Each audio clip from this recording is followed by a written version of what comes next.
Hello viewers, thank you very much for watching Gibbs TV. This particular lesson is devoted to the part 3 of the theoretical framework discussion.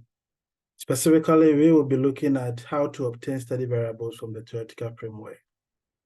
Let's dive into it.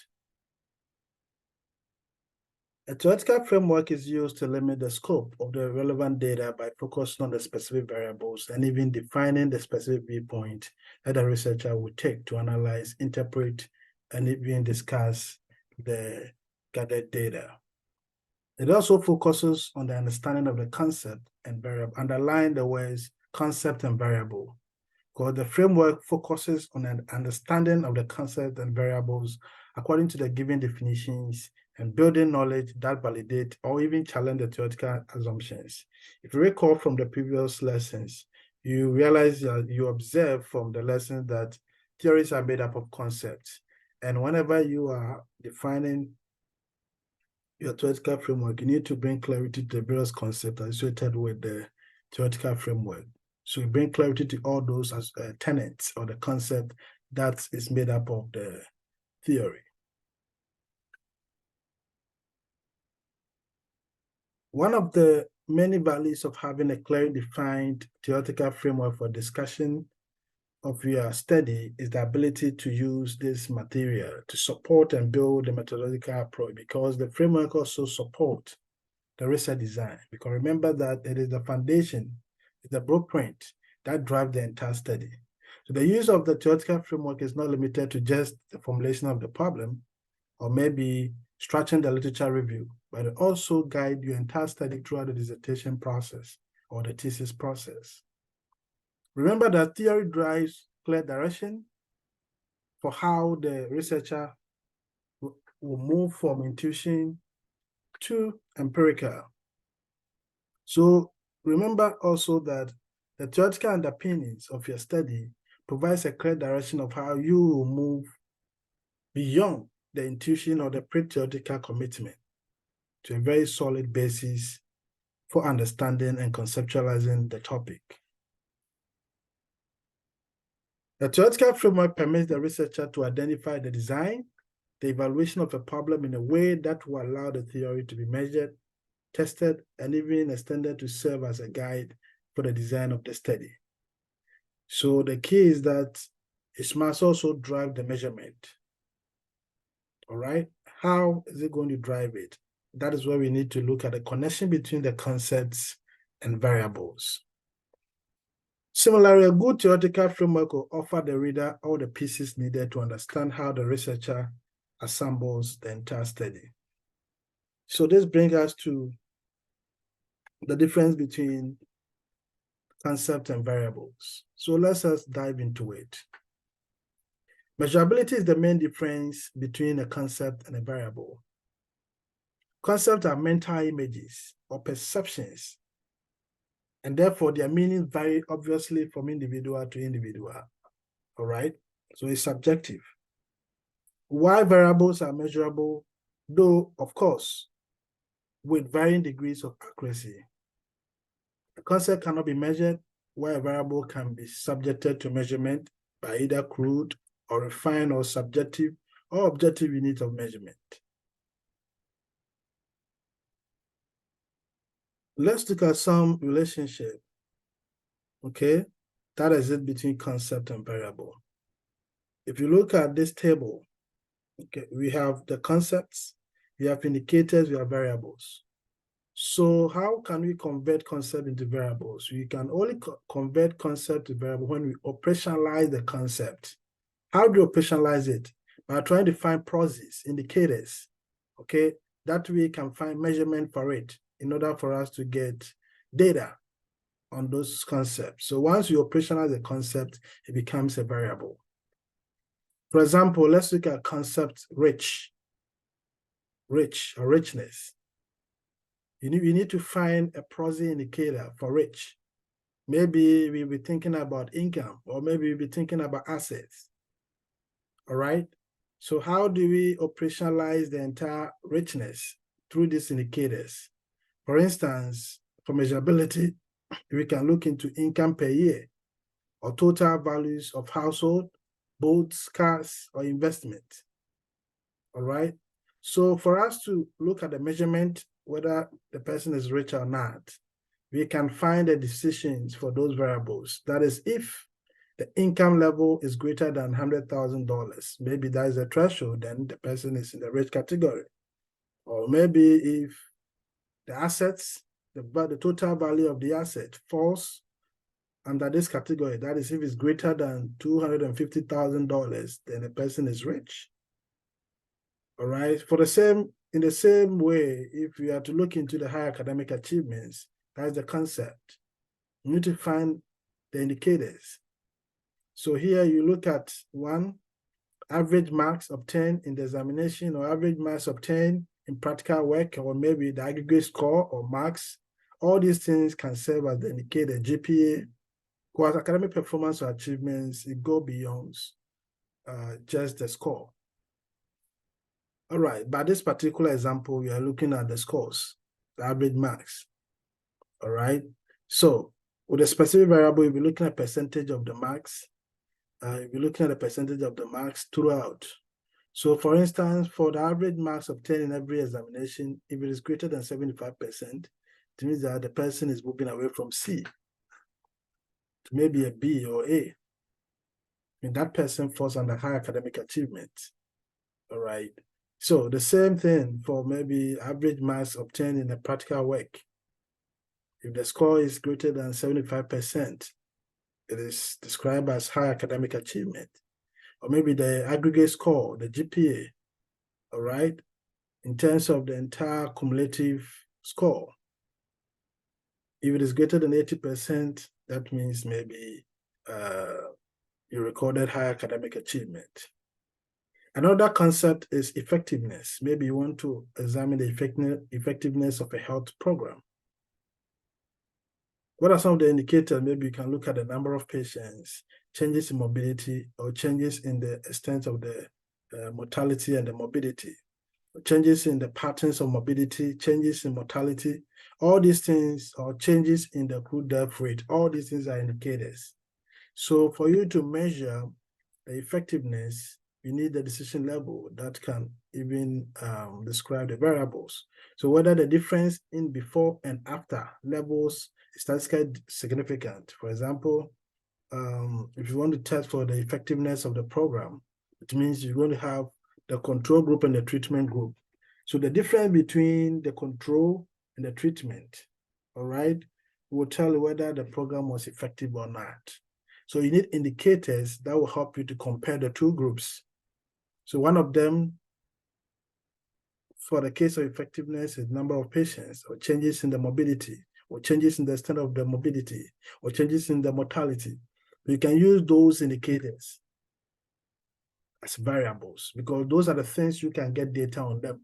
The concept for those effects, you can't get any data on that. But when you operationalize the concept, it becomes a variable where there is availability of data for analysis. How to derive study variables from the theoretical framework, which is the focus of this particular lecture. Here, I will be using the proceed theoretical framework for the purpose of discussion and illustration, because this framework will be relating to the county health ranking Louisiana data for discussion, so that students will be able to understand the connection between the study variables and that of the theoretical framework. Let me give a brief background about the proceed and the county ranking model. The proceed model is a cost-benefit evaluation framework that can help health programs planners, policymakers, and other evaluators to analyze situations and design health programs effectively and even efficiently. This part is the first part of the proceed, okay, speaks to the educational diagnosis. So if you look at the framework, it is proceed. So the first part is the proceed. And the proceed, okay, speaks to educational diagnosis. And they are just an acronym. So it's an acronym for the predisposing, okay, that is the P. The predisposing is for the P, the reinforcing is for the R, the enabling is for the E, the construct is for the C, the educational is for the E, the diagnosis is for the D, and the evaluation is for the E. And the second part of the framework, that is the proceed, it's also an acronym for policy, that is the P, regulatory for the R, and organizational for the O, construct for the C, educational for the E, environmental for the second E, and development for the D. So you see there's an acronym. It's an acronym, but it is a cost-benefit evaluation framework. So you see that Louisiana utilized this framework to develop a model to evaluate the state in terms of health outcomes and some of the activities that they do. And that is what the proceed model is about. Meanwhile, the county ranking model has empirically led to an increase in awareness that growing health and achieving health equity will necessitate more comprehensive methods that will help minimize the social, economic, and environmental impact on health outcomes such as mortality, length of life, quality of life, and morbidity. And these are the health indicators that is captured in the county ranking model data collection. All right. Figure 1 is the county health ranking model, and to the right of the model is that of the proceed. We have different forms of the proceed depending on the style and also the type of study that you are doing. You can adapt any of them that fit in. All right. So if you look at it, all these, the health factors, policies and programs, they are interacting to influence health outcome. And that is what the proceed framework is also speaking to. All those factors, the predisposing factors, the reinforcing factors, the enabling factors, and the behaviors, they're all interacting to influence health outcomes, being in morbidity, mortality, or quality of life. So with the predisposing factors, we can look at the various health programs, all right, policies, all right, and even demographic attributes of the citizens or the individuals. And we have the reinforcing factors, which speaks to the social support systems, the encouragement, the assistance, material and resources, and they are all part of also the programs that also help. And even part of the social support, the socio-economic factors that influences the health outcome as well. Then we have the enabling factors that deal with the expectations and self-efficacy, as well as the behaviors. When you look at the lifestyles, the physical activities, you look at the medical checkups, because health behaviors, they are part of it. All these interact to influence the health outcome, depending on what you want to measure. Is it morbidity, mortality, or quality of life? So in this particular model, okay, they were able to create about 1, 2, 3, 4 health factors and some element of policy indicators also measures to test, okay, to examine the effectiveness of some of the interventions that they are giving to their citizens or the residents. All right, and that is what the proceed models speaks to. So this particular models was built around the proceed framework. All right. Some of the indicators that they were able to utilize to build from. If you look at the health outcome, because the health outcome is a concept, it's a concept, okay? So in order for them to get data on the health outcome, they need to find indicators, okay, that they are going to use to build the model for testing. So with the health outcome, some of the indicators that they used were mortality, the morbidity, and quality of life. By this particular example, you only see mortality and morbidity. So with the mortality, you see that they look at a premature death, all right, that is years of potential life loss before age 75. Then morbidity too, they look at self-reported health, percentage of adults reporting fair or poor health, or mean physical unhealthy days, months of adults, mean mentally unhealthy days, months of adults, percentage of live birth with low birth weights. All these things speaks to the health outcome measurement. And the indicators are either they utilize morbidity and mortality. The next variable was the health behavior, which is also found in the framework and that of the model that they are using, the conceptual model that they are using. So if you look at the indicators for health behaviors, all right, they all fall under health factors. So the health behavior, they look at tobacco use as one indicator.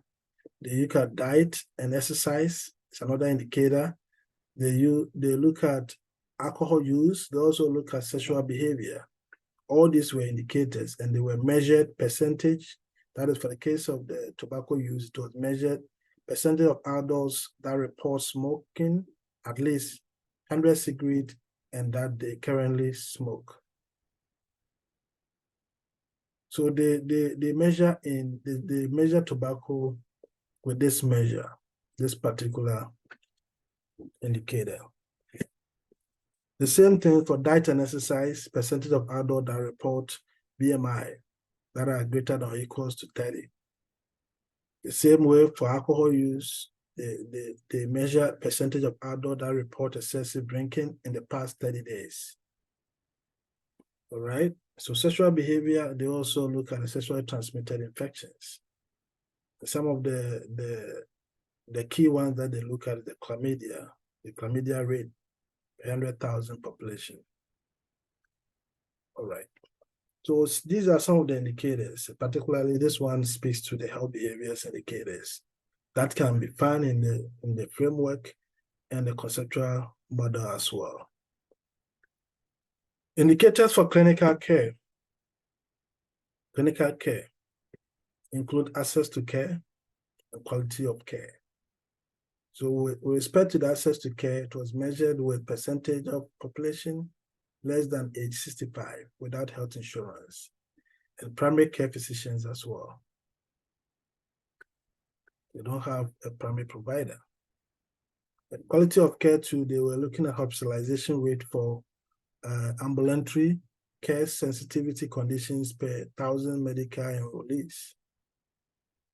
So there were several indicators that were utilized to measure the quality of care. Then for the case of the environment too, they look at the environmental quality and the built environment. With respect to the environmental quality, it was measured with annual number of unhealthy air quality days due to ozone, or the annual number of unhealthy air quality days due to fine particulate matter. Then with respect to the built environment, the indicator was measured percent of zip codes in county with healthy food outlet, or healthy food outlets include grocery stores, with greater than 4 employees and produce stands or farmers markets, or maybe access to recreational facility. They were all part of the measurement for the built environment. So if you look at the other concept, that was the social and economic factors. There were some indicators that were operationalized to also measure the social and economic factors. One of them is education. Another is employment, income, family and social support, and community safety. So if you look at the measure for education, it is captured as average freshman graduation rate. It is an outcome indicator. That's the percent of 9th grade cohort that graduates in 4 years. Or maybe percentage of adults aged 25 to 44 years with some post-secondary education. And in respect to employment, 2% of population age 16 plus unemployed but seeking work. Income, percent of children in poverty. Family and social support, percent of adults without social or emotional support. Or percent of all households that are single parents households. These are all indicators for family and social support. And community safety too, It looks at violent crime rate per 100,000 population, or homicide death rate per 100,000 population. So all these are some of the indicators that were used to capture social and economic factors. And sometimes in different years, okay, some of the indicators were preferred. I don't know the reason why in some of the years, it keeps changing. However, these are some of the indicators they have utilized to capture in the model over the years. In summary, whenever a concept is operationalized, it then becomes a variable. Take note of that.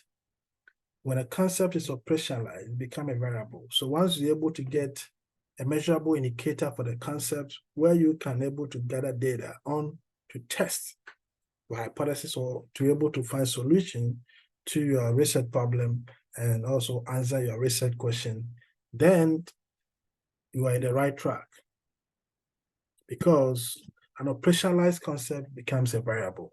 So for instance, a health status here, if you operationalize the health status, which is a concept, to maybe probably looking at quality of life, then the quality of life becomes the variable for the health status. Or maybe the mortality rate becomes the variable for the health status. Or maybe the morbidity rate becomes the variable for the health status. Also, note that study variables are obtained from the theoretical framework by operationalizing the major concept in the framework. That is, health status equals the quality of life or mortality rate or morbidity rate. Thank you very much for subscribing to GIFT TV. I see you all in the next video.